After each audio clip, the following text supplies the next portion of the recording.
I was finally able to get my hands on one of these. You guys suggested this one as a meter to find out what my SPL cabin pressure is in the Jeep. You know, I already mentioned that I can care less about numbers. I'm more concerned about how does my music sound? Does it create the pressure? Can I feel it? If I can feel it, then I'm satisfied. But this is something new. This is some extra curricular that I can do on the channel. And I don't see any harm in doing this. But this right here, mini device, is a SPL Lab mini bass meter. And this is what it looks like. I thought it would have been a lot bigger, but this thing is very, very tiny. I want to say this cost me about $200, a little over $200. I'm assuming that it's worth it. You guys suggested this in the comments, so this is what I picked up. This is the back. There's a QR code for some additional instructions. If we read here, it says this is completely autonomous, bright LED display, 2 available power supplies. So you can power this up with a USB or a 12-volt power cable, which is what I'll probably be using. The frequency range is from 20 to 120 Hertz, amplitude range 120 through 165 dB. And I'm curious to know what the cabin pressure is. I'm gonna have to do several readouts, you know, with the windows down, with the doors open, at the kick and at the windshield to see the highest number, I'm assuming. So I'm assuming that's how you do that. I've never done this before. This is new to me. I'm curious to see what the numbers are, and I'll probably end up sending this thing back or keep it just for additional content to try it out with different enclosures. I think I just may keep it. But yep, this is it. Very small packaging. Doesn't look damaged or anything like that. You guys suggested it and I got it. So yeah, we're about to open it up, see what everything looks like, and go do some testing. All right, this is the device. This is the sound pressure mini bass meter. I'm assuming it's mini because it's very tiny and I can hold it in the palm of my hand. The back has 2 suction cups, so I can put it on the windshield. And in the center, you have the sound pressure meter. You have 3 small buttons on the front: mode button, the hold button, and also the reset button. You have P3, P2, and P1. P1 is going to be the maximum pressure and voltage that corresponds to that pressure being held.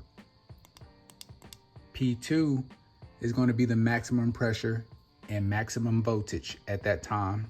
I feel like P1 and P2 is the same thing. And P3 is going to be the maximum pressure with the minimum voltage at that time. And hold just holds the current mode that you have it in. In case you push like any one of these buttons, it'll just hold it where you have it. And then reset obviously resets it back to factory. And I think that's pretty much it. Very simple device. So yeah, I'm gonna make sure all my batteries have a full charge before I start the test. So I'm gonna go ahead and let these charge up first. All right, full charge on all of my batteries. All 3 AGMs are fully charged. All right, so I have the power wire connected to the power outlet and my cigarette lighter here. And I have the device on my windshield. It's on the left side of my mirror. I'm not sure if that's the correct spot. I have the sunroof closed and I have all 4 windows up. I'm not sure if this is how you do it, or maybe I can do it multiple ways, but this is going to be how I do it first. Right now it's reading low. I don't know what that indicates. Maybe it indicates low voltage. I'm not sure. but I'm gonna fix this to, right now I'm reading 12.9 volts, and I guess that's low. So let's change the mode to P1 or P2. And that is supposed to be maximum pressure along with the maximum voltage. And I'm assuming you just play music and it gives you a readout. So let's see. So I'm getting a 13.7 volt readout on the dash. And that's also what I'm getting on the device. So that is a accurate voltage readout for both. 13.7. So that's good. I have an additional voltmeter just to make sure I'm getting the correct readout. I've been messing around with it for a couple of minutes. But right now, as you can see, the decibel is 121.4, or that's where it last heard. I'm gonna play 2 songs and see what we get. I'm gonna play Little John, Throw It Up, and I'm probably gonna play one of my favorites, which is Stuck in My Ways by Black Youngster. All right, let's see what we get. This is with the CT Sounds now and the Skar audio box, okay? Prefab, 33 hertz. Let's see what we get.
As you can see, I hit a 143.4.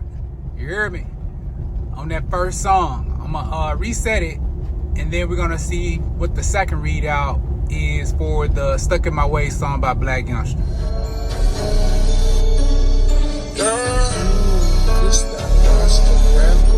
Let's go.